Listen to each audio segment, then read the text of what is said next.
if Hawaii's going to have success against this Long Beach State team, it had better be at the net, because Long Beach State tends to run that offense that is predictable on the outside. Forster now in there on 3 blocks already in this first set. And Forster again.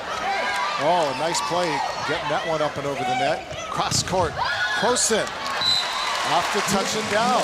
Point Hawaii, they have their biggest lead of the game at 18-12.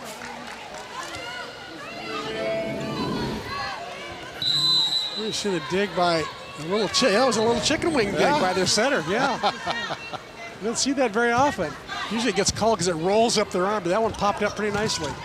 A step out move, unable to put it down is Bree Mackey, and there's Forster again. Who's got it? Nice play by Mackey to keep that one alive. Uiato to Forster, off the block and down. Oh, I like the way that Uiato repeated to Forster. Didn't just stop after the first one when she got done, but right back to her. We're going to take a timeout. Hawaii up 19-12. Welcome back, everybody. As we said, Chris, a lot of history between these two teams. 40 matches altogether, as you can tell. And Hawaii winning the last one last September 2nd, 15-11 in the 5th. A typical barn burner. We could see that again tonight, although Hawaii's very much in control right now. Hawaii leads the all-time 24-15-1 tie. We'll talk about that later. The series record brought to you by Aston Hotels and Resorts. Uiato serving for Hawaii. Oh, Ali Longo, the beautiful pancake dig, and then Jane Croson trying the roll shot. Back the other way, off the block, and getting the kill is Delaney Einer Swayze. We've seen a couple of great pancake digs already tonight. Long Beach State's center right there, a little side sip, and Longo, they're waiting for it, gets down low enough to pop up the pancake. Einer Swayze this time serving it wide and out. Service error, and Hawaii +7 at 20-13. You know, we've seen Tara Renicky, the Long Beach State setter, with 2 little side set dumps already tonight. Both of them brought up with pancakes by Hawaii. The other night against Northridge, she was our leading kill leader at 6 kills, no errors, in 18 attempts. So she's pretty aggressive at the net. Another block at the net. Getting it back over. Off the block, Longo trying to save it, unable to. And point for the Beach, 20-14.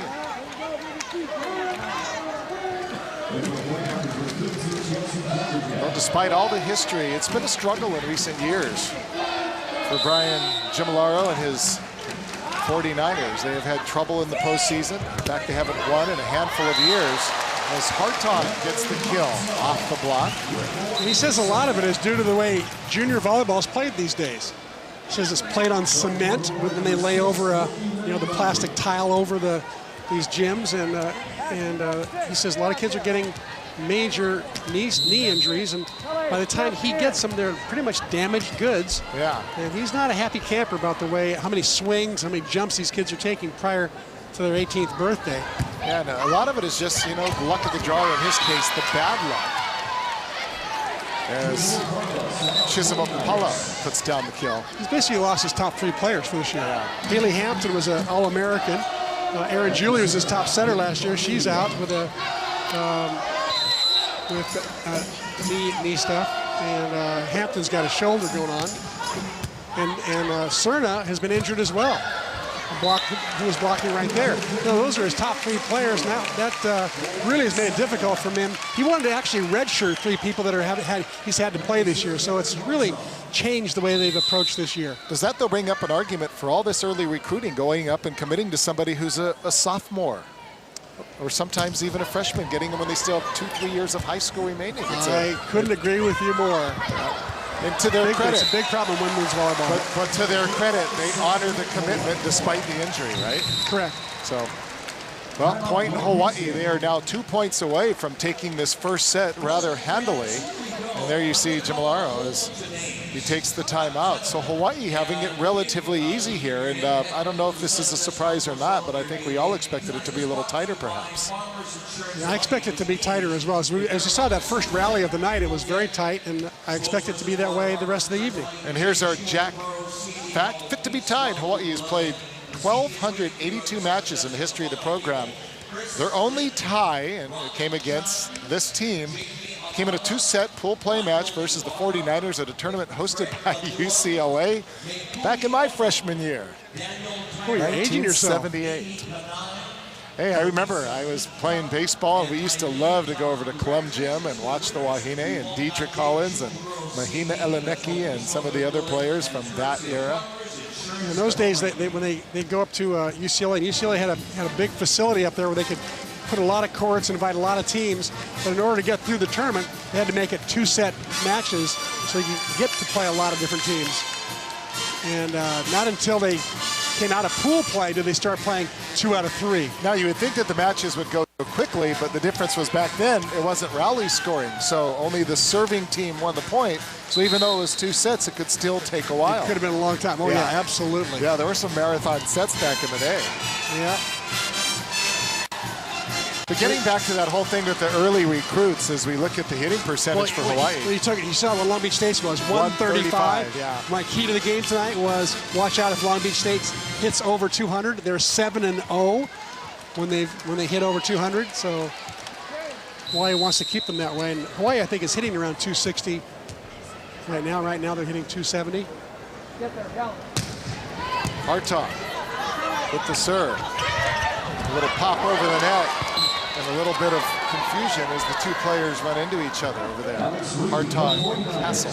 As all coaches like to say, you'd rather see 2 players go for it than nobody go for it and both of them back off. Yeah, what you both went for it. What you don't want to see is just kind of a freak injury in a moment like that. Castle puts it up and then gets the payback. Misplayed by the beach, and Hawaii's going to get a free ball. Kosin, Uyato over the middle to Adolfo. What's the call? It's a net violation that time on Chisholm Opala. Okay.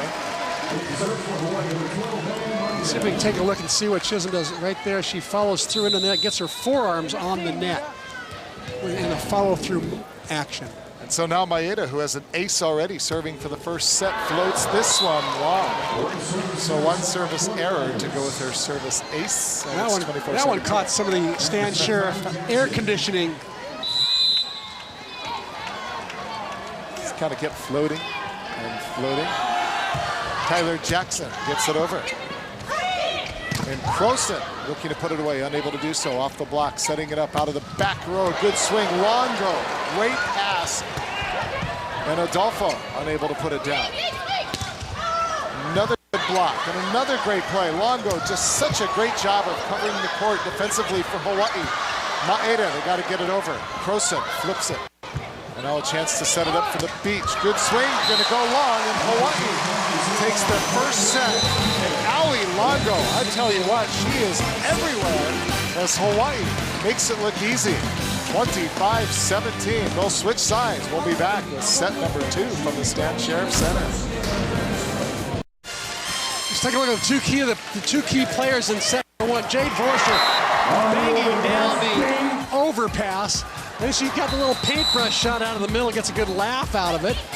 And then she goes up and just stuffs one down the 6'4" frame, just reaching over. Emily Hartong, the other key player in set number 1, she goes high, hands down the right side. More comfortable on it right now. Then she goes hitting the pipe set out of the back row middle, and then she has the big block on the right side. Dave Shoji's got to be happy with how she's playing on that right side. And you were talking about hitting percentage. The Beach hitting 116 in that first set to Hawaii's 256. 12 times Big West champions, the ladies of Long Beach State. They got such a great history. However, in recent years, we've talked about their struggles. The last of their 8 Final Fours was in 2001. The Beach hasn't won an NCAA match or shown up in the final rankings. Hard to believe, Chris, since 2008. Yeah, it's been a dry spell for Brian Gimolero, and very unlike him. You know, he spent a lot of years learning how to play, learning how to coach volleyball. Part of his volleyball education was in Korea and Japan. So his players tend to play that real great defense, a lot of diving, a lot of rolling, good positioning, real fine technique.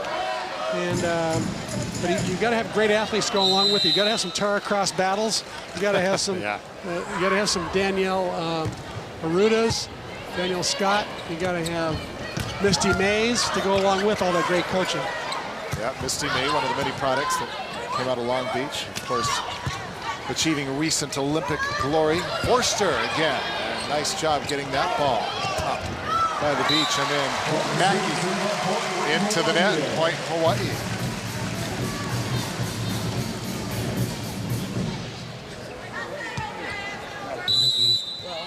Hawaii 11-2 on the season, 4-0 in Big West Conference play, and of course the beach 2-1. And who's got it? The answer: nobody. Oh, that's going to drive a coach absolutely crazy. Well, one of the ways you attack a team like Long Beach State, who are such great passers, they're really good in the system. When plays are broken, they just don't function as well. One of the ways you get them out of system is you serve really tough, and Longo is as good as there is for Hawaii. And Serna kind of going straight up, got a tight set, unable to extend on it, just dropped it right into the net. Almost, and Hawaii out to a quick 3-zip advantage. Alma Serna, Big West Player of the Week last week, 16 kills versus Cal Poly, 11 kills, hit 6-11 against Santa Barbara, so she can play. All Big West Frosh team last year. Longo this time floats it over the lollipop serve, and that time a good swing and the kill. It's on Alex Reed on the outside, going up, reaching high, and hitting right in the seam there. I thought she was an aim for Uiato's hands. Instead, she went right for a little hole in the block. So Reed with the kill. It is 1 serving 3. To serve it is Libby Fontanillo. And a little step out, soft touch by Forster, and that's going to be 4 hits. And Forster just taking a little something off that one. And a nice job by her. You know, Long Beach State had that play perfectly read. Forster made the absolute correct decision and not banging the ball into the block. Doing a little tip shot there was smart. I think a deep tip would have been better, though. Uiato serving it deep and flying in. And putting it down for the kills, Janisa Johnson. Looking at the schedule in Big West play for the beach. They won 3-1 at Cal Poly. They swept at UC Santa Barbara and then ran into that buzzsaw against the Matadors of CSUN, Cal State Northridge the other night. Uiato cross-court, Hartong with a great swing, one of her better swings of the night. And Hartong with her 4th kill. Hartong got just what she wanted. A split block. Great set by Uiatu. Great fake in the middle by Jade Forster.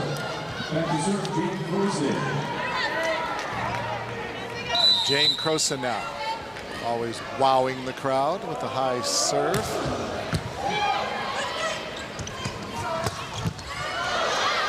Nice cross-court swing that time by Bree Mackey.